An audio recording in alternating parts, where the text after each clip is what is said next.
Guys, I was going to do a build of the year around about January, but unfortunately my New Year's Eve hasn't gone according to plan. So the venue I was going to go to, unfortunately, it didn't work out, and so I'm going to be spending New Year's Eve here at home, which wasn't the plan. It's just a number of things that happened. Chiefly, I'd left my front door keys back at work and didn't realise it until I got off the last bus. Yeah, so a friend of mine who was going to meet up with an absolute little diamond, she is, has actually ran me back so we could try and get back in the building and try and retain my front door keys. But unfortunately, it didn't work out that way because apparently there was no security at work. Well, New Year's Eve, say no more. We just couldn't get hold of anybody's attention. So I had to get hold of my housemate, and thankfully he's managed to let me into the property, but it does mean that I can't go out. So, hey, there you go. And thankfully I managed to convince a friend of mine who was going through about depression to go out on her night. So she looks as though she's having a fantastic time, and she does look absolutely stunning, but I'm not going to name names, obviously because I don't want to break her confidence, but it's someone who's close to me. So she was having a bad time, and I managed to twist her arm and get her to go out so that she can enjoy herself, just to get her mind off it all, because sometimes you just need a tonic to take your mind off things. And at the end of the day, she's been there for me, and I'm only trying to be there for her. So there you go. Anyway, so I thought, well, as I can't go out on New Year's Eve, I bring forward my builds of the year, and this is the first one that I managed to complete this year, which was the Revell 1350th Type 7C submarine, which you can see here, U-boat, and I did it in the markings of the U-boat that's featured in the film Das Boot, which I think is U-47. And it was my first hand practice at a submarine. I mean, the kit construction itself was quite straightforward, although the part under here was broken, so I had to end up actually getting a spare one in, and that was the same problem again on the sprue, so I had to scratch build it to repair it, but I did it, and then basically did it in dark grey, I think a light grey for the basic hull, with a wood veneer finish on the top, and then after that it was basically a case of clear coating it, putting the decals on the conning tower here, which I think you only see one, which is a familiar sort of swordfish logo, and obviously the one on the stand there itself as well. And then painted the rear turn screws in Humbrol's bronze, as it were.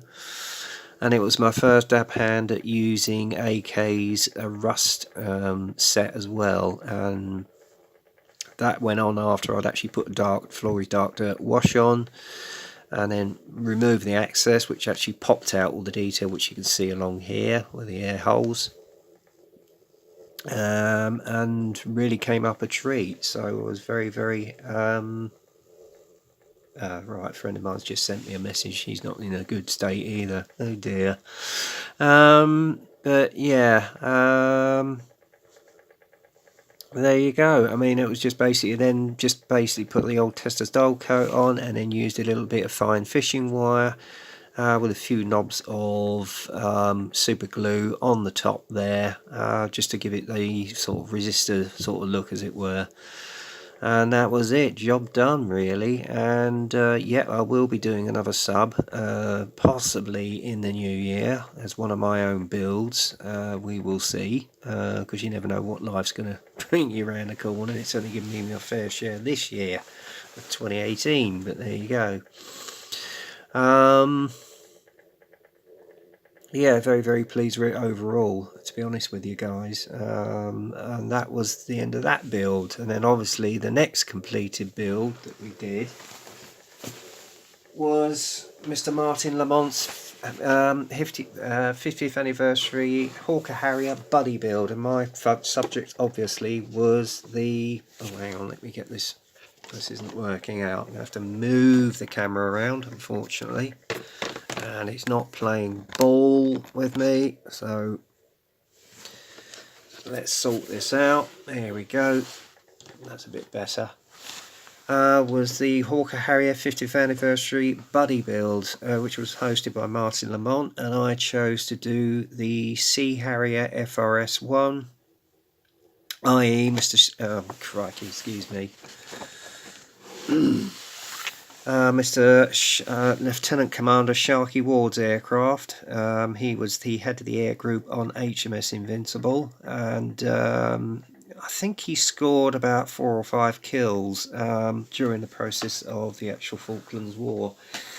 The kit itself was from Kinetic. Not the easiest of builds, I have to say. I mean, I did actually get some aftermarket, such as the crew ladder, the interior detail set, which was actually based for the Tamiya kit. And then it was my first experience of using Mr. Hobby colours. Now that went down beautifully, I have to say, and I will be using their colours much more, as opposed to also Tamiya. As I say, the interior detail set was Eduard's aftermarket set, which went in very well and actually has added a lot of detail to it. And then obviously I did an overall clear coat with it. Same with the figure. That was an aftermarket figure. I can't remember who. I think it was Paragon Designs, I think, with the figure. The actual base was just an ordinary frame, which I got from Hobbycraft, along with a foam base. Now, basically with the actual marker line, centre line, masked that off with masking tape, sprayed it, done. And then obviously went over it with some smoke to give the appearance of exhaust stains. So that was that, really. Again, a pig of a kit to put together. It had its fair share of issues. It's not, I mean, don't get me wrong, they build into beautiful kits when they're finished, but in essence with the build and the instructions, a lot to be desired, and I think it's going to be quite a while before I buy another Kinetic kit and have a go at one. But all the same, I was extremely happy with the end result, and it's my first aircraft in quite a while, and I'm hoping to do a few more in 2019. We shall see. And then obviously my final one, which I just recently did a final reveal on, which was originally going to be part of the Kursk 75th anniversary group build, was me Michael Wittmann Kursk Tiger 1 build, and rightly proud of that I am. And I have to say, guys, thank you ever so much for all your feedback. I've been absolutely amazed at it, and it's my 4th Tiger. Again, with this was actually from the Cyber Hobby 6350 kit, which is a rarity now, as it is the specific version of Michael Wittmann's 1331 Tiger 1, which he became noted for during the Battle of Kursk at Prokhorovka, having taken out 8 or half a dozen T-34s in the process, or was it 12? I can't remember. And obviously with a set of machine gun crew here as well. It's depicting an isle in the period when they're just outside Prokhorovka, and again, this was a long build, but worthwhile, and came up extremely well. The base again I got from the Pound Shop. Set the base down with a quick non-crack polyfiller, let that dry over 24 hours, Steinerez the whole lot, and then put some Woodland Scenics ballast, I think, down over that with Tamiya buff, and then basically it was a case of adding Woodland Scenics grass, but I felt it was a bit flat. Managed to get some Wargamer stuff in with the flowers and the grass tufts, which made it look more wild and natural, and that was it basically. I mean, the tank itself was a beautiful build, went together beautifully. Obviously I added a little bit of detail with a little bit of battle damage with missing side fenders here, etc., and kicked up the dust with some buff, because obviously it's supposed to be dusty in the middle of summer, so 2nd July to August 1943. and that was basically those builds, and that really rounds off my builds for 2018. Not a lot achieved in consideration to 2017, but as I say, life's events this year haven't been easy. It's taken a lot of my time off the bench, and yeah, it's been a case of come home, I've been exhausted, and I've just not had my mojo there this year. I'm hoping that's going to improve for 2019. And see what comes. I mean, there was one more project I wanted to get finished before the end of this year, but unfortunately I haven't, which is my £6 anti-tank gun. I'm going to get that rounded off as my first build of 2019. And then obviously I've got my V1 Dio to do. And that's going to be a long build as well, so I might do another one in front of that, but we'll see. So that's really it, to sum it up.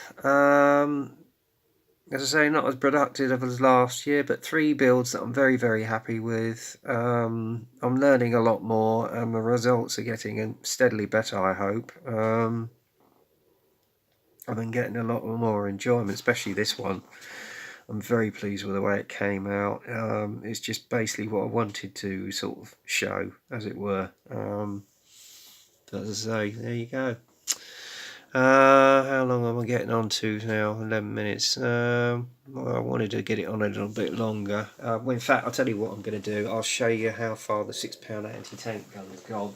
As I say, I was hoping to get this one finished for the end of the year, but it hasn't worked out that way.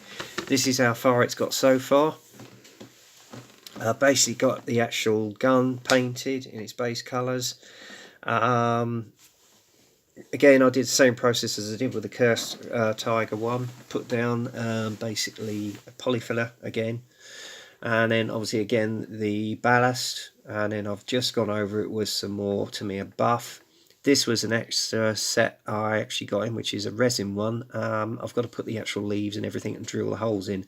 I've basically done it in red brown from Tamiya, and then obviously just got on with the Flory's Dark Dirt Wash just to pop out the detail. I'm going to give it a light dry brushing with a lighter colour as well to give it a bit more prominence. Again, I'm using the Wargamer Tufts on here to represent the field. There's going to be some flock going either side as though it's the bushes, as it were. And the figures I haven't finished painting yet, but there you go. But it's getting there, guys. It's getting there, and I'll probably do a further update as and when in the new year. So there you go. Anyway, all I'm going to say is that I wish everybody a safe and happy new year. I hope in modelling terms that we all achieve what we want to do this year. I am not going to participate so much in the group builds. I am taking part in the 75th Fifths. But other than that, everything I think this year is going to be my own builds. So there you go. And that's pretty much it. So I'm going to finish here at nearly 14 minutes. I've been waffling on enough as it is. So as I normally say, get kit crazy, happy modelling. Enjoy your modelling over what's left of 2018. Been some super builds out there this year, and I'm sure there's going to be many more to follow. So there you go. Anyway, as I say, Happy New Year. Have a great 2019, and I'll see you in the new year. Bye for now.